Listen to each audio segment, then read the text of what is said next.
Hello friends, gear lock வந்து எப்படி இருக்கும், அது எப்படி யூஸ் பண்ணுறது அப்படின்றத பார்க்க போகிறோம். டிஃப்ரென்ஷியேட் பார்க்கலாம். ஸோ இந்த கியர் லாக் இது பார்த்தீங்கன்னா உங்களுக்கு எப்படி இருக்குன்னு தெரியுதுங்களா? ஸோ நல்லா விசிபிளாக தெரியுதுன்னு நினைக்கிறேன்.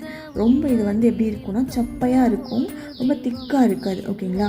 ஸோ இதை வந்து நம்ம என்ன பண்ணுறோம் அப்படின்னா 2 இன்விசிபிள் செயின் மேக் பண்ணுறதுக்கு நடுவில் இதை டாலர்ஸு இல்லை பெண்டன்ட் ஏதோ ஒன்று போட்டுட்டு ஜஸ்ட் இதை வந்து என்ன பண்ணுறோம் அப்படின்னா தெரியுதுங்களா, இதை வச்சு இப்படி அழுத்துறோம்.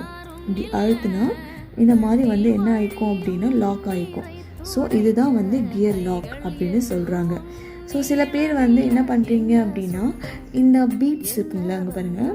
ஸோ இது வந்து கோல்டன் பீட்ஸ், இது வந்து கோல்டன் பீட்ஸ், இதை வச்சு லாக் பண்ணுறேன் அப்படின்னு சில பேர் வந்து கேட்குறீங்க.